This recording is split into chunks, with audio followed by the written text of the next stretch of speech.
Good morning, everyone. This is Sunday, January 4th, 2015. Our lesson subject today is God. We, however, are going to continue on with our article on obedience. We stopped on page 117. I think we finished up the second paragraph. I just wanted to make sure to remind you, where Mrs. Eddy says, Reverend Dr. Talmage said that there are wit, humor, and enduring vivacity among God's people. Make sure that when you think of yourself, you include those qualities: wit, humor, enduring vivacity. I mean, we're not all this sluggish church people, as Saturday Night Live like to say. We shouldn't be categorized that way. We should be lively, interesting, witty, have a good sense of humor, not all prudish and introverted and all of that, but a lively, wonderful sense of ourselves as reflections of God. Starting with obedience is the offspring of love. Who would like to read two paragraphs on that, the two last paragraphs on 117? If not, I shall. Who is that? I will. Is that Florence? Okay, great, yes. Florence. Thank you. Go ahead. Okay. Obedience is the offspring of love, and love is the principle of unity, the basis of all right thinking and acting. It fulfills the law. We see eye to eye and know as we are known, reciprocates kindness and work wisely in proportion as we love.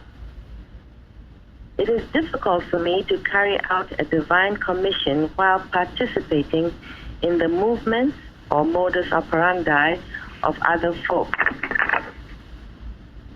To point out every step to a student and then watch that each step be taken consumes time.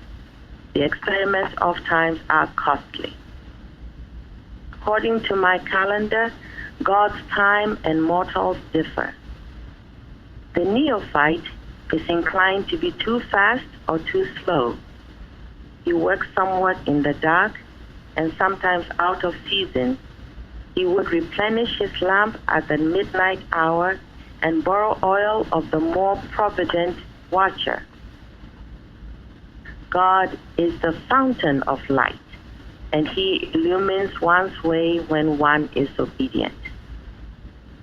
The disobedient make their moves before God makes his, or make them too late to follow him. Be sure that God directs your way, then hasten to follow under every circumstance. Thank you. Okay, who would like to speak to that first paragraph? Obedience is the offspring of love.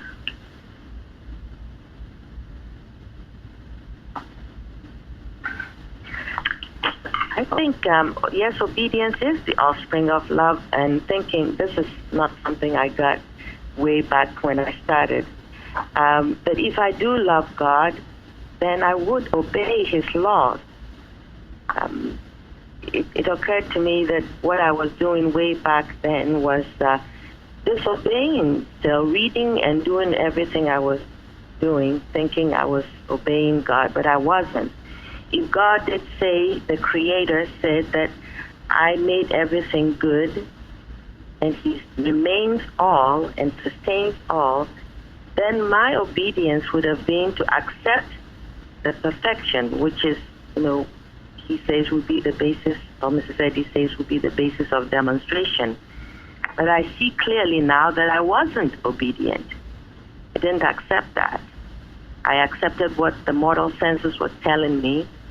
I was fearful. Oh yes, I'm fearful, and I kept that for so long until I could see clearly that unless I obey God, I say I love him. If I love him enough to obey what he has said about his children, all good, then I would start to make headway. Thank you. It's so important that this is why we need to look within and dissect our thinking and to see what we are thinking. because I went through this too. I thought I was being obedient, but I was not being obedient. If you are fearful, you are not being obedient. You do not know that God is love and that He's all-powerful. They were words to me, and I had to really struggle to get past this sense that it was just all words. And I was afraid of God. How do you learn to love God? Most important that you all love God. Do you all love God? Can you all unanimously say that? Yes. Yes. Mm-hmm. Yes. Yes. Good. Yes. But our faith is tried from time to time. I don't think so. Well, how do you get? Because I can say for myself, if I was so afraid of Him, I'm not sure I loved Him. I was afraid of Him, but not in just a respectful way. I mean, I was really afraid of Him. I did think He was, a God of wrath. That was passed down unintentionally by my mother, I'm sure, because that's how she was raised. And she didn't mean to do that, but that was the old theology she was brought up with. I was afraid that I'd been left out of God.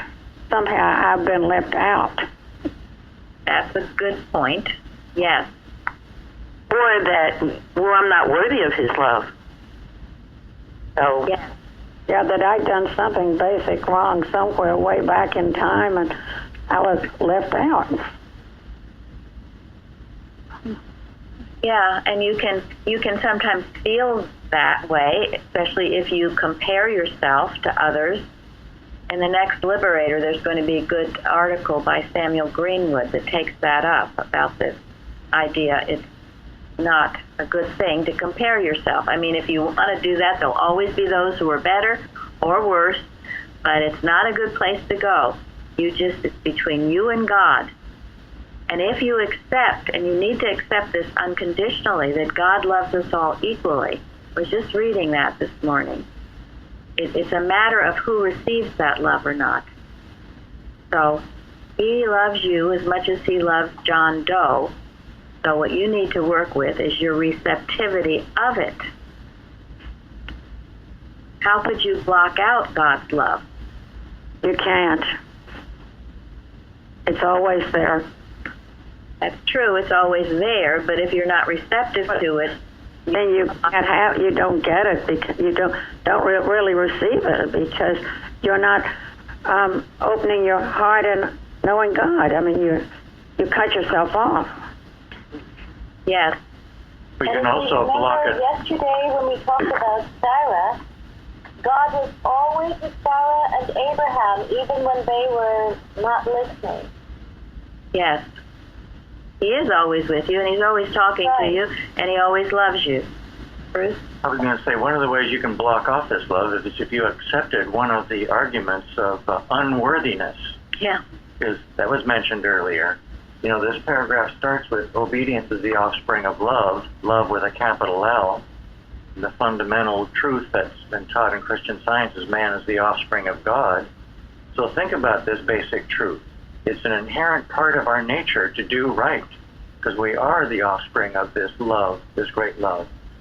We got to dust off a few things before we can see it clearly. Yes.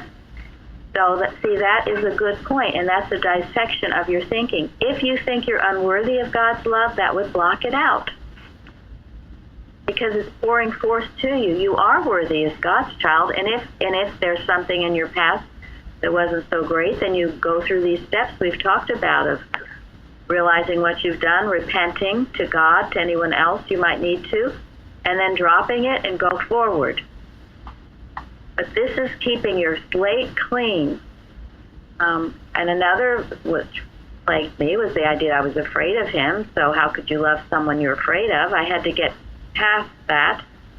And I was afraid of Him because I had accepted the old theological view that He was subject to wrath, and that maybe, any bad thing that ever happened in my life, that was God doing it. What's wrong with that one? Blaming God for misfortune. And that's not the way God operates. It definitely isn't. It isn't. And I had to really clear that and realize if anything I thought was bad in my life, God, it was a lack of God, not God, a lack of God. And to get down on my knees and find out more about him, understand him more, and learn to love him more. Because I'm telling you right now, this whole article will be washed down the drain. If you don't love God, you forget about being obedient to him. Who wants to obey someone you don't love or trust? I never have. I never could. So make sure the concept that you have of God is one of infinite love. Principle, yes, the laws of the universe, which is great safety and strength, is as you obey those laws and principles, all good is possible to you. That's the only thing you need to be afraid of, is not obeying God, this God that you profess to love. I like this phrase, the principle of unity and our oneness with God, our inseparability from God. Yes.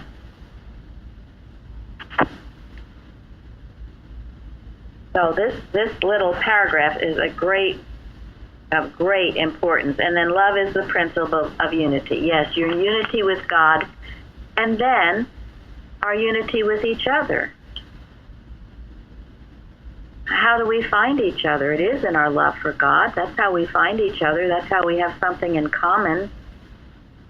In our love for God and our reverence for this great, good, all-powerful God. That's the only way that this unlikely group would have ever come together like where we are. Common thread is our common Father. Yes. And then it is the basis of all right thinking and right acting. It fulfills the law. And then I love this. We see eye to eye and know as we are known. Reciprocate kindness and work wisely in proportion as we love.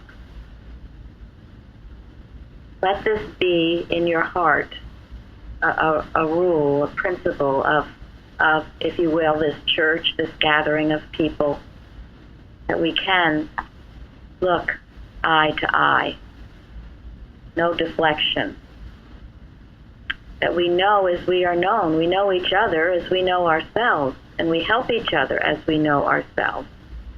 When you know yourself, you can reach out and help someone else, but then and only then. And then the kindness part. Reciprocate the kindness, and the church is full of kindness. And we work wisely, because wisdom and love are inseparable too. Anyone else on this?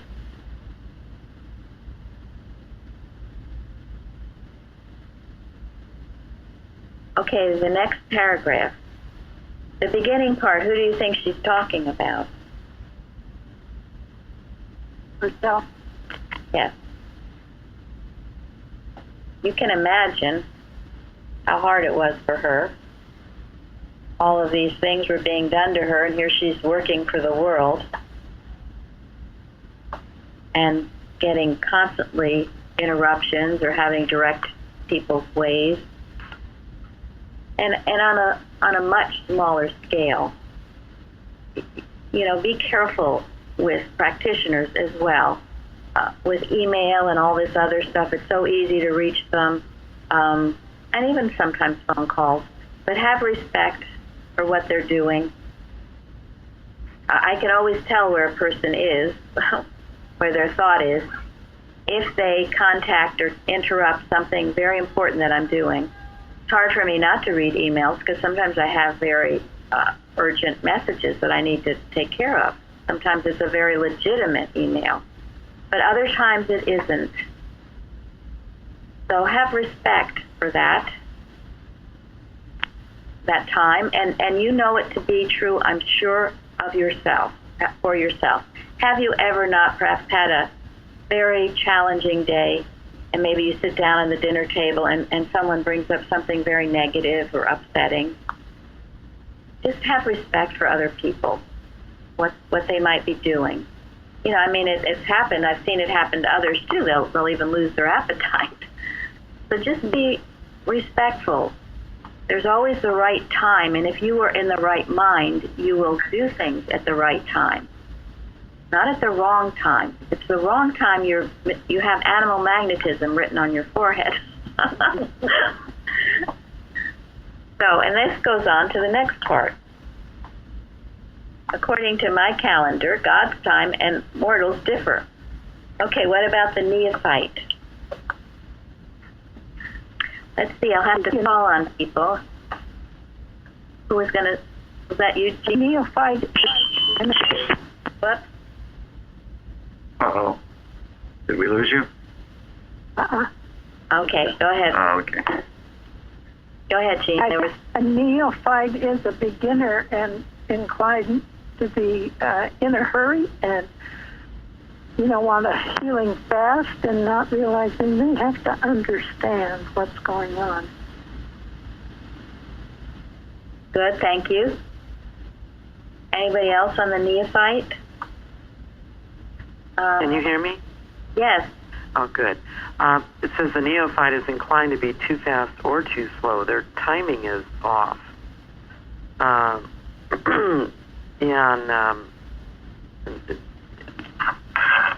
So they're not always in the same timing with God. They're trying to go either too fast or too slow. And then it goes on to say about that he works somewhat in the dark and sometimes out of season, and replenishes his lamp at the midnight at the last minute, borrowing somebody else's oil. And so maybe their heart is willing, but the flesh is weak, sort of thing going on there. And but I know that for myself, sometimes that self-will gets in the way. Yeah. Thank you. Thank you very much. Anyone else on that? Go ahead. Yeah, I was going to say, I also took it to mean that, sometimes they work outside of their understanding. Study says, we prove what we know through our demonstration, and you need to, you start with smaller works, and sometimes it's easy to get exuberant or, just, jump ahead, and, always want to, work outside of your, where you're at. Right. You think you're somewhere that you're not, so you're bumbling all around. And I remember well being in that place, very uncomfortable, because you usually, if you don't know you're wrong, you end up finding out you're wrong, getting to the wrong place at the wrong time, or too fast, too soon, too slow. And who is a neophyte? We talk about them out there. Well, I feel like I am one. So do I. Yeah, it's a state of thought, isn't it? Mm-hmm. It is. Yeah. That's a very good point. It is a state of thought, and it's when you get into the human mind that you put yourself in that state. So you can be in science, quote, a long time, and be a neophyte when you're in the wrong mind. Thank you. I've given this to people that I work with, and it has meant so much to me. It helps me in this regard, and it is on page 514 of Science and Health, where Mrs. Eddy says, in the figurative transmission from the divine thought to the human, diligence, promptness, and perseverance are likened to the cattle upon 1,000 hills. They carry the baggage of stern resolve and keep pace with the highest purpose. So if ever you feel that you're out of sync, out of rhythm with the universe, so to speak, you can go back to this. There's simple things here that you can do to be diligent, to be prompt, to persevere, and then to have a stern resolve to do this. You have to be stern with yourself. And if you do that, you will keep pace with the highest purpose. Isn't that marvelous? I think that's so wonderful. And if you really love God, you won't be able to help yourself. It will come as naturally as breathing to do this.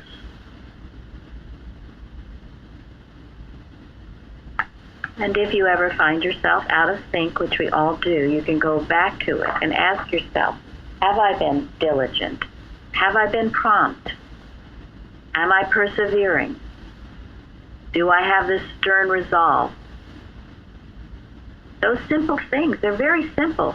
You know, I've noticed, I've talked sometimes to shopkeepers and people like that, and they say they just can't find right people to work. Everybody comes late. Nobody cares about what they're doing. Nobody puts their heart into the work. Well, if they were diligent, prompt, and they persevered, they would, wouldn't they? These are well thought out characteristics of God that we all must have in order to progress. And as we do it, we will progress. And we must always keep it in mind.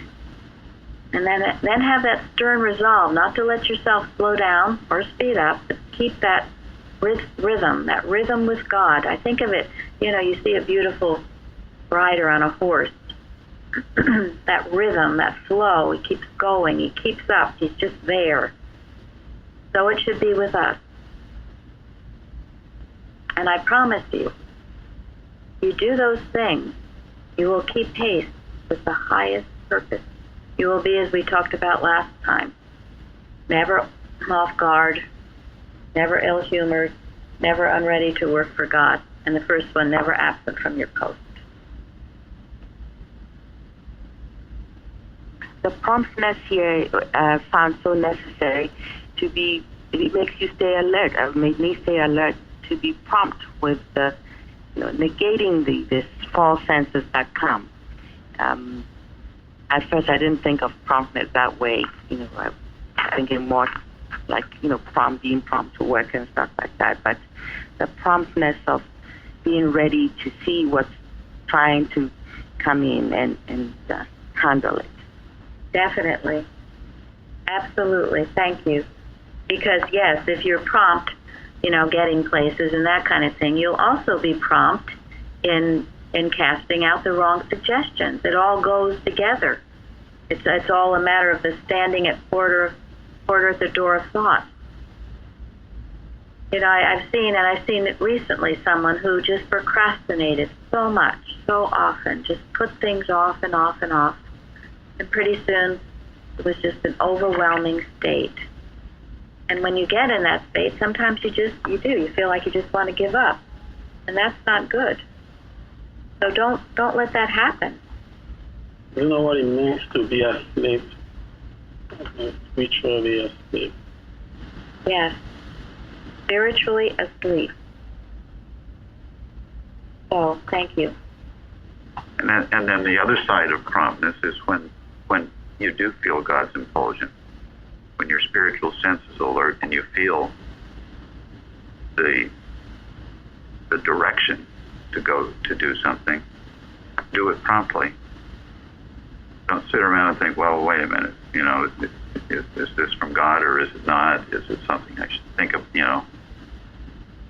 Because it's easy to second guess what comes to you through your spiritual sense. And I think that's one of the things that distinguishes a worker from a neophyte. A neophyte is still testing their spiritual sense and unsure of it, easily distracted from it. That's important because we always have reasons to second guess instead of listening and prompt ourselves and doing something. Yes, Benjamin said you always have reasons to second guess, and I think the next paragraph we're going to take that up. So the end of this one is that God is the fountain of light, and He illumines one's way when we are obedient. So feel that light shining on you, and listen, and make your moves, and And you will learn by your mistakes, and don't be afraid of making a mistake. Better to do something than nothing. And Abraham certainly was a good lesson in all of this. When he moved at the right time, or when they moved too fast, moved too slow, was great lessons from our study yesterday. Yeah, thank you. That reminds me yesterday, I don't know if it was from Bruce or from somebody through the phone. Yeah, that was from Tom in New York, when he said, even when we don't understand the commandments that God is giving us, like Abraham, he didn't really understood that very much when he was told to sacrifice Isaac. But he was prompted, it's using that word, to do it. Even though it wasn't clear to him, but he wasn't like, he didn't hesitate. Like God said, and he allowed himself and just do it without even any hesitation, even though he wasn't, the command wasn't clear to him. And he did, and it was a big blessing to him and to all of us. It was. Learned a lot about the false sense of sacrifice and the true sense. And also, this whole lesson is wonderful about, it's always, we don't have to give up anything but our misconceptions of it. And in this case, a personal sense. Personal sense is that you own it, you control it, it's yours. You have this power apart from God. The bad thing, personal sense, and it must be given up on all accounts, every way. A personal sense of things. And by putting Isaac on the altar, Abraham was showing his willingness to give it all to God, to give up this personal sense of ownership, give it to God. And by doing that, he received Isaac back in a beautiful form, because God was in the middle of it, and the personal sense was gone. I have a question Okay. about that. Why did God test him with Isaac? Well, for one thing, the Bible, it's not that God does these things particularly, but perhaps Isaac or Abraham needed this test. He was testing himself. He was perhaps testing his own conceptions on things. So he stopped human sacrifice. I think it was stopped when he did that. There was some human sacrifice going on at the time to the gods, and it's my understanding that because he did this, it actually stopped that. Yeah, thank you, Linda. It seemed like such a strange thing to do, and of course it was, and that was worshiping the false gods. And he was willing to do it because he thought that was his misconception of God. He thought that's what God wanted him to do, but it wasn't really what God was requiring. So you see, we do a lot of things when we have a wrong conception of God. We do a lot of strange things, and that was one of them. And also, like you said, it to me means giving everything, like you just said, to God. Nothing was left for him. Giving your only son that you had when you were almost 100 and something years, there's a great chance he may never have another one. And yeah, but he gave it. He said giving everything to God. You can see that today when soldiers, people join the army to fight for their country. There's no sacrifice greater than that. You know very well there's a chance that you can get killed or come back without all parts of your body. But that's like giving everything to God or giving everything for your country. You can't beat that. Yeah, it's true. And the greatest achievements have been made by doing that. And here, this is a great achievement because if it stopped this personal, horrible sacrifice of humans to God, I'm sure Abraham was testing himself. Is this really right? Well, okay, well, I'll try it. And it wasn't right. And God protected him, and he heard right. it. I think that is so amazing. To me, part of the story was that he was still listening to the point where it could be stopped and protected. Yes. And that's really a good point. You don't just make a decision and then, okay, now it's made, and I'm going to run forward with it, and then stop listening at that point. Yes. Yeah, I mean, isn't this a good lesson for us right now, today? Because how many of us have 100% perfect spiritual sense? How many of us are absolutely never tempted with false ideas? Now, how many of us don't even have to stand porter at the door of thought anymore because, right? He got this thought, and he thought that it was the best thing. He thought it was right, and he acted in what he thought was the highest right at the time, and he was willing to go for it. And his heart was right with God.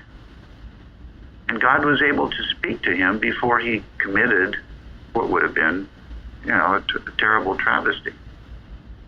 Because his heart was right, and he was doing what he thought was the highest right at the time. But aren't we all tested every day? Thoughts come to us, it seems like a right thing, so I'll try it. Even Mrs. Eddy said that, when she knew that something needed to be done and she wasn't sure which way to go, she would do the best that she thought at the time. And if after having done that, it was revealed to her that it was wrong and that she needed to do something else, well, at least she was farther along and able to get the right idea. Abraham was farther along for going up the mountain with his son and was able to get the right idea. And he was able to do something that changed the society, the culture that he lived in. They stopped human sacrifice as a result of that because it taught him that it was wrong. So these are profound lessons on obedience. And I'm so grateful, to be going through it with all of you, because so many times in the practice I do get questions. Well, how do you obey God? How do you know it's his voice? Mrs. Eddy is telling us step by step, sentence by sentence. And believe me, I know that this is just a small measure of what's in this, but at least it's a beginning to open thought to all of you, to me as well, onto how we can hear God better, obey him more, love him more. Because there's really no greater, no more exciting thing on this earth to do. So, the top of page 118, Lenny, would you read, please? Yes, hang on a second. That's what it says, human will must be subjugated? Yes. Human will must be subjugated. We cannot obey both God, good, and evil. In other words, the material senses, false suggestions, self-will, selfish motives, and human policy. We shall have no faith in evil when faith finds a resting place and scientific understanding guides man. Honesty in every condition, under every circumstance, is the indispensable rule of obedience. To obey the principle of mathematics 99 times in 100 and then allow one numeral to make incorrect your entire problem is neither science nor obedience. Do you want me to go on to the next one too? No, just that one. Okay. Thank you. Okay, we cannot obey both God, good, and evil. Now, she lists these things because here again we ask, why? How come I can't obey God? How do I know? How do I know it's God? Okay, she's saying when these things are in your thought, it's not God. The first one, the material senses. How would you obey the material senses? Unwittingly, I will say, obey the material senses. What would that be? Give me an example of that. How about feeling really tired when you're doing a watch and feeling like you want to go to sleep? Thank you. Thank you. I mean, at this point, you definitely should know that that is not God speaking, and you should rouse yourself. But that's a good example, and there are many others when you were supposed to be perhaps somewhere or doing something, and you're feeling really tired and sleepy, and you want to give in to that rather than to fight it. Thank you, Linda. That's definitely a material sense speaking. How about seeing a person on the street dressed kind of ragged, not very well shaven, and not very happy, and being afraid to go up to that person, or hoping that that person doesn't walk into your church? Very definitely.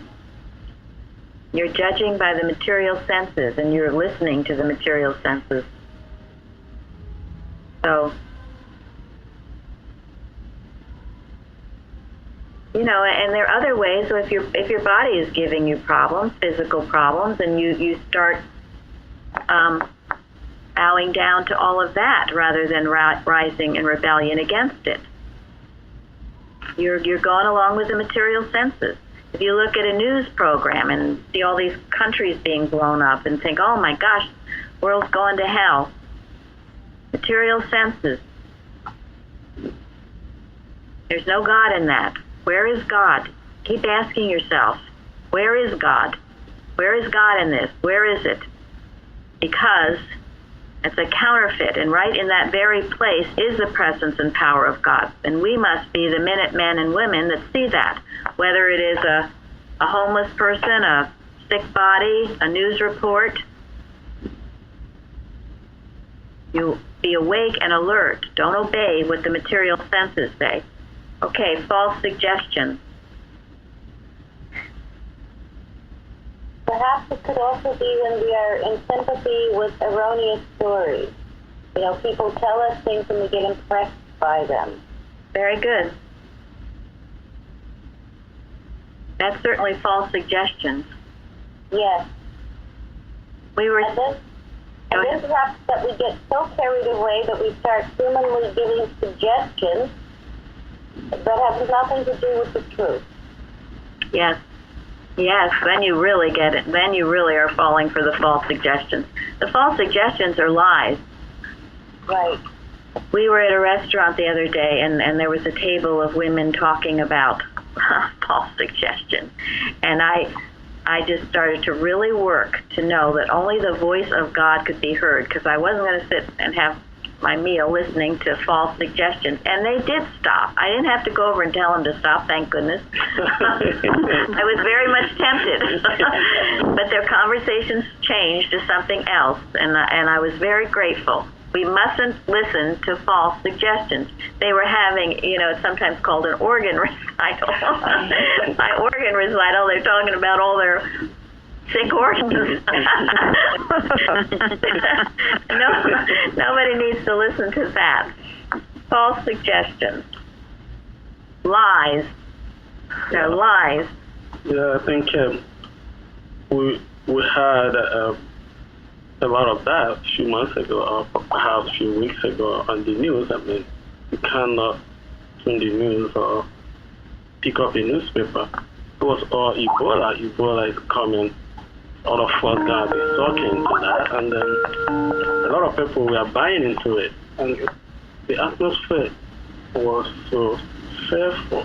Yes. And nobody was actually talking about God, or what is God saying about it, if these things are true or not.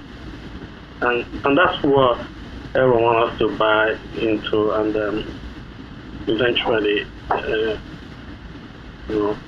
take over our thoughts and our health. Well, thank God we work on it. I remember we worked on that, and then the suggestion stopped. I mean, it has come down so much, and we need to be so grateful for that, because when it's blaring its ugly, raising its ugly head, it looks awful. So we've worked, and it is vastly quieted down. Now it's all the flu stuff, and we equally handle it as a false suggestion, lying, and this is being obedient. If you don't do this, you're not obeying God, and that's why you feel miserable. So obey God and feel great.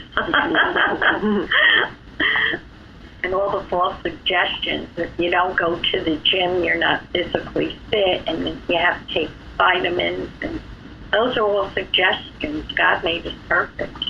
Thank you. Yeah, I kiddingly told Jeremy we were trying to think of the new theme for the Liberator. So, right now all the magazines is a new year and a new you. So I told him that would be our theme. So he he got this picture, these buff-looking couple jogging, and then all hair loss taken care of, a whole list of all these remedies for the new year and the new year. But anyway, we can have a new year and a new us, but in God, and exercise certainly in the right way, in the right manner. We don't want to sit around and be couch potatoes, but we get the proper exercise, of course, but not making a God of it. So I like what she's saying here. I mean, you cannot trust these suggestions and say to yourself that you also trust in God. I mean, you just cannot do both. It's not possible. And that's what she's saying here. It's either you are trusting God or you're trusting the other stuff.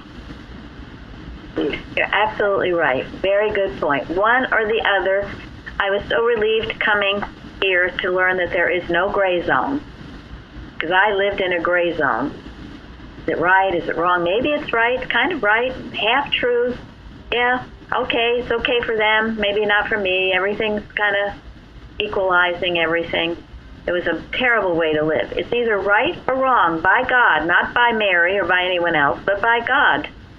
And by God, all of these things are wrong, and if we listen to them, we are sacrificing our obedience to God. Okay, self-will. Yeah, there is a mirror. Yes. Yes. I know what I want, and I'm going to go get it, by darn. Yeah. My way or no other way. My way or the highway. No, and I mean, this is the way to get off your obedience course. When you're, there's something in there, and you can even cover it up. You can smoke screen it with, well, this is what God wants me to do, or, this is really God's plan. But you know darn well, you should know darn well, that underneath that is a self-will. This is what you want. Therefore, you will project it in whatever way you can, and you'll get it to look good, to make it seem like maybe it's God's will. But basically, it's your will. Watch out for that one. That can be subtle. If you have to push it, it's not God's will. Yes, that's a good indication. Also self-justification, Yes, which Christ never did. yes. Right. He never justified himself. And if Never had to. No, if you have to do something to explain to everybody why you're doing it, well, then there's something wrong about it. Let's see. Next is, selfish motive.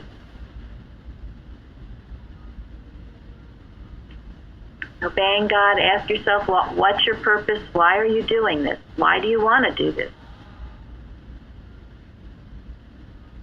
Is it for His glory, or is it for you? Somehow. You're promoting yourself in some way. Here again, this can be subtle. It can be more subtle as a Christian Scientist, because you will put up a smoke screen and convince yourself you're doing it for God. And you're not. Something selfish about it. Examine yourself. Obeying God is often an uncomfortable thing to do. And if I run from those things that are uncomfortable, well, I'm not going to be very useful. Yeah, it's not always a path of flowers. So if I selfishly want to be comfortable, it doesn't work. And what about I the think last? you get to a point, though, where you feel uncomfortable if you don't, if you don't obey what you're being led to do. Because I felt that way, too, where something just builds up in you and you're not, it's not real easy to ignore. Yes. Exactly. And that shows. Though, oh, sorry. Go ahead. No, I was going to say, but there's a peace though that you could find anywhere if you didn't do that uncomfortable thing. So. Well, that's right. It eventually comes back to where you have to do what's right. Yeah. You have to. You're right. Yeah, and if you take the wrong turn and do what's wrong selfishly, you will find out. You will reap those rewards of your selfishness, and you'll have to crawl back. But I mean, Lenny's right. You should get, as you grow in science, you should get where you are feeling this uncomfortable thing when you're disobeying God. And then on the other hand, as Lawrence said, after you obey it, even if it was initially maybe seemingly hard, you will get a great peace and a greater understanding than you never have had. Okay, human policy.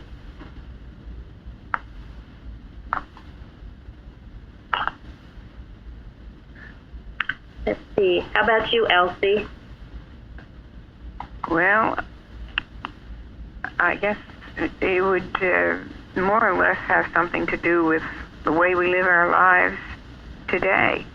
I was thinking that when we were talking about these medications that we see ads on all the time, and they tell you all these things that it's going to do for you, and in the same breath tell you, well, you better look out because it could kill you.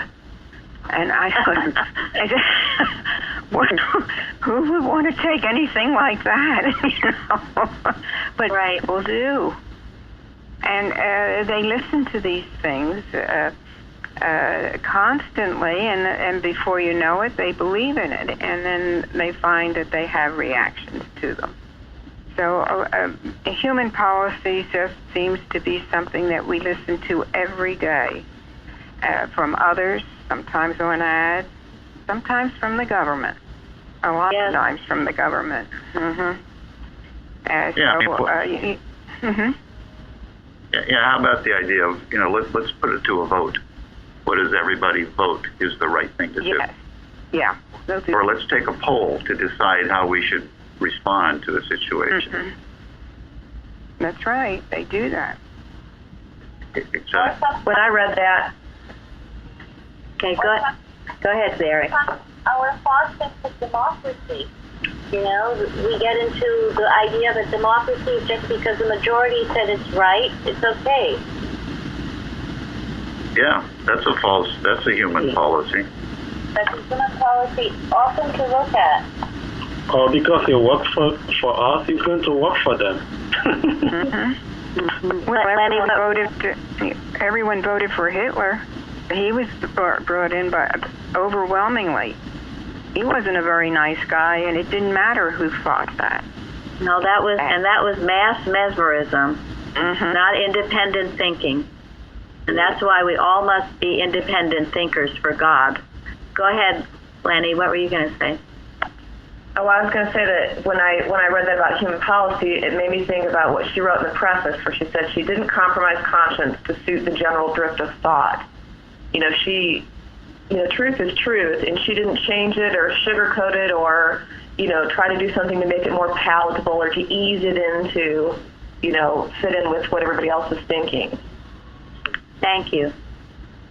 That is so true and so right. And, people have said to us or Christian scientists, to try to make the religion more, palatable is a good word for it, or appeal to certain... Or popular. Popular, yeah. And it is the truth. And so it is. And whether it's popular or not doesn't matter. It will be popular for those who love God and are obeying God. I like that because when she put it out there, she didn't preach for it. She didn't try to advertise for it. But if you're searching for the truth, you will find it. All of us, we are searching for it. One way or the other, we came across it. And we were like, this is it. And whoever is searching it, it doesn't matter 10 years, 100 years ago, or 100 years from now. That person will find it one way or the other. I find out how the strange way all of us came to find Christian Science. Mine was very strange to me, and all of us were, because it's the truth. I mean, she wasn't like coming to Africa preaching to me, Benjamin, you have to find this. And nobody did, but I discovered myself, and everyone else did, and I believe, and as time goes on, people will continue to discover it. Yes, and we need to know it. Mrs. Eddy says, as much as prayers and arguments, to know daily the world is ready for Christian Science. And people are finding it in various ways. They are.